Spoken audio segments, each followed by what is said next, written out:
இந்த தினத்தில் தமிழ்நாடு முழுவதும் பாட்டாளி மக்கள் கட்சி தந்தை பெரியார் சிலைக்கு மாலை அணிவித்து எங்களுடைய மரியாதையை செலுத்தி வருகின்றோம். எங்களுடைய மருத்துவர் ஐயா அவர்கள் காலையிலே தைலாபுரம் தோட்டத்தில் இருக்கின்ற தந்தை பெரியார் சிலைக்கு மாலை அணிவித்து மரியாதை செலுத்தினார்கள். அதேபோன்று இன்று 1987 செப்டம்பர் 17ஆம் நாள் மருத்துவர் ஐயா அவர்கள் ஒரு வாரம் சாலை மறியல் போராட்டத்தை அறிவித்தார்கள். அன்று, அதாவது இதே நாள் அன்று முதல் நாளிலே இடஒதுக்கீடு வேண்டுமென 21 பேர் உயிர் நீத்தார்கள். இன்னும் சொல்ல போனா காவல்துறையினால் கொலை செய்யப்பட்டார்கள். அந்த நாள் தான் இன்று நாள். அவர்களுக்கு அஞ்சலி செலுத்தி வீர வணக்கம் செலுத்தி வருகின்றோம். அவர்கள் உயிர் நீத்த காரணம், தமிழ்நாட்டில் மிக மிக மிக மிக பின்தங்கிய ஒரு சமுதாயம், அதிலும் தனிப்பெரும் சமுதாயம் வன்னியர் சமுதாயம், இன்னும் எந்த முன்னேற்றம் அடையவில்லை. தமிழ்நாட்டில் வடபகுதியில் வாழ்ந்து கொண்டிருக்கின்ற சமுதாயம் தொடர்ச்சியாக இந்த சமுதாயத்தில் கல்வியிலே கடைசி இடத்தில் வருகிறது. வட தமிழ்நாட்டில் அதிக குடிசைகள் உள்ள மாவட்டம், வட தமிழ்நாட்டில் பெர் கேபிட்டா இன்கம் தமிழ்நாட்டிலே மிக குறைவு, தொழில் இல்லாத ஒரு மாவட்டம், வேலைவாய்ப்பு இல்லாத மாவட்டம். ஆனால் டாஸ்மாக் விற்பனையில் முதல் இடத்தில் இருக்கின்ற மாவட்டம், வட மாவட்டங்கள் சொல்லிட்டு இங்கே அதிகமாக வன்னியர்களும் பட்டியலின மக்களும் வாழ்ந்து கொண்டிருக்கின்றார்கள்.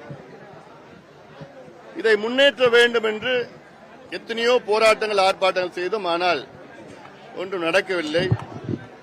மருத்துவர் ஐயா தலைமையிலே போராட்டம் செய்து 20 விழுக்காடு எம்பிசி என்ற இடஒதுக்கீட்டை பெற்று தந்தார் ஐயா அவர்கள். ஆனால் அந்த எம்பிசியிலும் சரியான முறையிலே பிரதிநிதித்துவம் வன்னியர்களுக்கு இல்லை.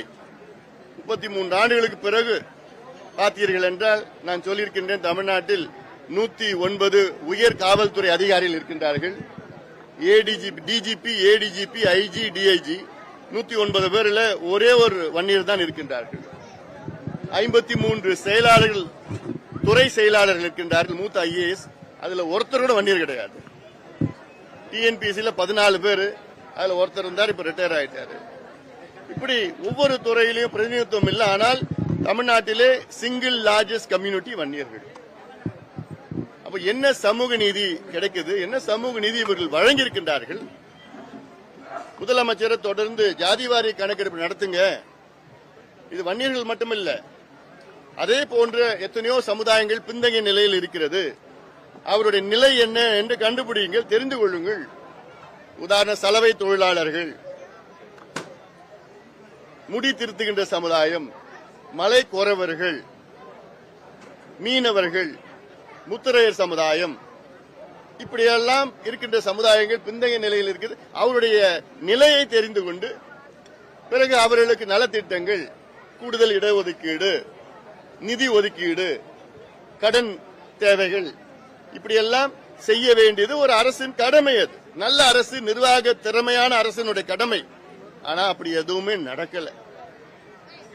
2 ஆண்டு காலம் நான் தனியாக இடஒதுக்கீடு கொடுக்கின்றேன் என்று உறுதி கொடுத்த முதலமைச்சர் ஸ்டாலின் அவர்கள் என்ன காரணத்துக்கு இப்பொழுது எங்களால் இங்கு கொடுக்க முடியாது, மத்திய அரசு கணக்கெடுப்பு நடத்தினாதான் எங்களால் கொடுக்க முடியும் என்று பொய் பேசிக் கொண்டிருக்கின்ற ஸ்டாலின் அவர்கள். நான் கேட்கிறேன், முதலமைச்சர் ஸ்டாலின் கிட்ட கேட்கிறேன், கடந்த காலத்தில் உங்களுடைய தந்தை கலைஞர் அவர்கள், முன்னாள் முதலமைச்சர் ஜெயலலிதா அம்மையார் அவர்கள் முதலமைச்சராக இருந்த காலத்திலே இதே கோரிக்கையை ஜெயலலிதா அம்மையார் அவர்களிடம், கலைஞர் அவர்களிடம் மருத்துவர் ஐயா அவர்கள் வைத்தார்கள். அப்பொழுது கலைஞர் அவர்களோ அல்லது ஜெயலலிதா அம்மையார் அவர்களோ, இல்ல நாங்க மத்திய அரசு தான் கணக்கெடுப்பு நடத்தணும், எங்களுக்கு அதிகாரம் இல்லைன்னு யாரும் சொல்லக்கூட இல்லை. கலைஞர் அவர்கள் நிச்சயமா நான் செய்யறேன்னு தான் சொன்னார். ஜெயலலிதா அம்மையாரும் சொன்னாங்க, நிச்சயமா நான் செய்யறேன்னு சொன்னாங்க. எடப்பாடி பழனிசாமிட்டையும் கேட்டோம், அப்போ நான் செய்யறேன்னு தான் சொன்னாங்க. யாருமே இது எங்க கடமை கிடையாது, எங்களுக்கு அதிகாரம் இல்ல, மத்திய அரசு தான் செய்யணும்னு யாரும் சொல்லல. முதல் முறையாக வேண்டுமென்று ஜாதிவாரி கணக்கெடுப்பு நடத்தக்கூடாது என்று முடிவெடுத்து முதலமைச்சர் ஸ்டாலின் அவர்கள் இது எங்க கிட்ட அதிகாரம் இல்ல, மத்திய அரசு செய்யணும்னு சொல்றதெல்லாம் நாங்கள் கண்டிக்கின்றோம். இது சமூக அநீதி. திமுகவுக்கும் சமூக நீதிக்கும் சம்பந்தம் கிடையாது. திமுகவுக்கும் சமூக நீதிக்கும் எள்ளளவும் சம்பந்தம் கிடையாது. அப்படி உங்களுக்கு சம்பந்தம் இருந்தா நேரம் நீங்க கணக்கெடுப்பு நடத்திருப்பீங்க. 69 விழுக்காடு இடஒதுக்கீட்டை காப்பாற்றணும். இந்த 69 விழுக்காடு இடஒதுக்கீடு உச்சநீதிமன்றத்தில் வழக்கு இருக்கு. இந்த வழக்கு என்னைக்கு வேணா வரும்.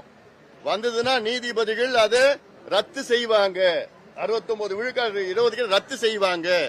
மீண்டும் மீண்டும் நான் சொல்லிட்டு இருக்கிறேன். எச்சரிக்கை பல முறை நான் சொல்லிட்டேன் முதலமைச்சர் கிட்ட. அவர் கண்டுகிற மாதிரி தெரியல. ஏன்னா அவர் சுத்தி இருக்கிற அமைச்சர்கள்லாம் சரியான முறையில் ஆலோசனைகள் வழங்குவது கிடையாது. இது சமூக நீதி பிரச்சனை, தமிழ்நாடு முன்னேற்றம் பிரச்சனை. முதலமைச்சர் அவர்கள் உடனடியாக அறிவிக்கணும். பீகார்ல ஜாதிவாரி கணக்கெடுப்பு நடத்தி அறிவிச்சு முடிச்சிட்டாங்க. 13 கோடி மக்கள் உள்ள பீகாரில் 3 மாதத்தில் எடுக்கப்பட்டது. அவங்களுக்கு செலவானது 500 கோடி. 13 கோடி மக்கள் ஜனத்தொகையில். தமிழ்நாட்டில் 7.25 கோடி தான் இருக்கு. சுலபமா எடுத்துட்டு 1 மாசம் 1.5 மாதம் எடுத்துட்டு போயிடலாம். பீகார் உயர்நீதிமன்றமும் அதை தடை கொடுக்கல, உச்சநீதிமன்றமும் தடை கொடுக்கல, ஏத்துக்கிட்டாங்க. கர்நாடகால முடிச்சுட்டாங்க. ஆந்திரா, தெலுங்கானா, ஒரிசா, ஜார்க்கண்ட் எத்தனை இந்த மாநிலங்களை எடுத்துட்டு இருக்கிறாங்க. தமிழ்நாட்டிலையும் எடுக்கணும். எடுத்து சமூக நீதி நிலைநாட்ட வேண்டும் என்று இன்று கோரிக்கை வைத்திருக்கின்றோம். முதலமைச்சர் கோரிக்கை வச்சிருக்கிறோம்.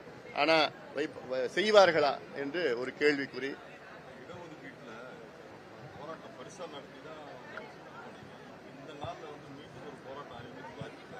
இல்ல, அதாவது நாங்க பல முறை கேட்டு இருக்கிறோம். அது நாங்க காலகட்டத்தில் நாங்க எங்களுக்குள்ள பேசி தேவைப்பட்டா நிச்சயமா அறிவிப்போம். அதாவது தேவைப்படுது. நாங்க இப்போ இந்த கொஞ்சம் அடுத்த மாதத்துல இருந்து நாங்க இந்த 69 விழுக்காடு இடஒதுக்கீடு காப்பாத்துறதுக்காக தான் எல்லாமே நாங்க பார்த்து ஒரு அணுகுமுறை நாங்க பேசிட்டு இருக்கோம். அதை நீங்க பார்க்க போறீங்க. அடுத்த மாதம் நீங்க பார்க்க தான் போறீங்க. நீங்க அதுக்கு இறுதியில மிகப்பெரிய அளவுல ஒரு போராட்டம் பத்தாது, பல கட்ட போராட்டம். இது கொடுக்கிற வரைக்கும் நாங்க பல கட்ட போராட்டத்தில் நடத்த நாங்க தயங்க மாட்டோம். ஏன்னா இன்னைக்கு போராட்டம் சொன்னாலே அது பாட்டாளி முயற்சி, வன்னியர் சமுதாயம் போராட்டம் தான். நிச்சயமா நாங்க கட்டி கொடுத்துட்டு இருக்கிறோம், கட்டி கொடுத்துட்டு இருக்கோம், கட்டுவோம் போறோம். நாங்க அரசாங்கம் செய்யற வேலையெல்லாம் நாங்க பண்ணிட்டு இருக்கிறோம். அரசாங்கம் பென்ஷன் கொடுத்துட்டு இருக்காங்க, ஓய்வூதியம் எவ்வளவு கொடுக்குறோம்? 2000 ரூபாய். இன்னைக்கு ஒரு தியாகியோட குடும்பம் கிட்ட 100 பேர் 200 பேர் வந்துட்டாங்க. அதுல 2000 ரூபாய் கொடுத்தா என்ன ஆக போறது? ஒன்னும் ஆக போறது. நாங்க ஆண்டுதோறும் பல லட்சக்கணக்கான ரூபாய் வந்து தியாகி குடும்பத்துக்கு கொடுத்துட்டு இருக்கிறோம். வேலை வாய்ப்பு நாங்க அவங்களுக்கு வேலை வாங்கி கொடுத்துட்டு இருக்கோம். படிப்பு எல்லாம் எத்தனையோ பேர் படிப்பு கொடுத்துட்டு இருக்கோம். அதெல்லாம் நாங்க தொடர்ந்து நாங்க செய்யறது எங்களுடைய கடமை. சரி, அதை பத்தி நான் பேசுறதுக்கு எதுவுமே கிடையாது. அதை பத்தி நான் தமிழக அரசுக்கும் மது கடைக்கு சம்பந்தமே இல்ல, மத்திய அரசு தான் இதை கொண்டு வரணும் அப்படின்னு சொல்லியிருக்காரு. அவர் தெரியாம சொல்லிட்டு இருக்கிறாரு. அதாவது மது என்பது மாநில பட்டியலில் வருது. மது என்பது ஸ்டேட் சப்ஜெக்ட்ல இருக்கு. அதாவது ஒரு மாநிலம் தான் முடிவெடுக்கணும். மதுவை விற்கலாமா வேண்டாமா, அது கடையை மூடலாமா வேண்டாமா, எவ்வளவு கடையை மூடலாம் எப்படின்னு. இப்ப குஜராத் எடுத்துக்கங்க. அப்ப மோடி அவர்கள் அங்கே குஜராத்தின் முதலமைச்சராக நேரத்தில் அவர் கொண்டு வந்து அந்த சட்டம் கொண்டு வந்தாரு, அமல்படுத்திட்டு இருக்காங்க. நிதிஷ்குமார் இதுல பீகார்ல கொண்டு வந்திருக்கிறாரு, நடைமுறைப்படுத்திட்டு இருக்காங்க. வடகிழக்கு மாநிலத்தில் நாகாலாந்துல மது விலக்கு இருக்கு. அங்க ஒவ்வொரு மாநிலமும் அது முடிவெடுக்க தகுதி அதிகாரம் எல்லாம் இருக்கு. அதனால ஏதாவது ஒரு அரசாங்கம் மதுவுல தான் நாங்க அரசாங்கத்தை எங்களால் நடத்த முடியும் என்று சொல்வதெல்லாம் அப்படி பாத்தீங்கன்னா நிர்வாக திறமை இல்லாத ஒரு அரசாங்கமா தான் இருக்கும். கையால் ஆகாத அரசாங்கம் தான் சொல்லுவாங்க. மது விற்பனை இல்லாம எங்களால நிர்வாகம் நடத்த முடியாது, அந்த நிதி வந்தாதான் எங்களால் நிர்வாகம் செய்ய முடியும் சொல்றதுன்னா கையால் ஆகாத அரசாங்கம் தான் அப்படி சொல்லும்.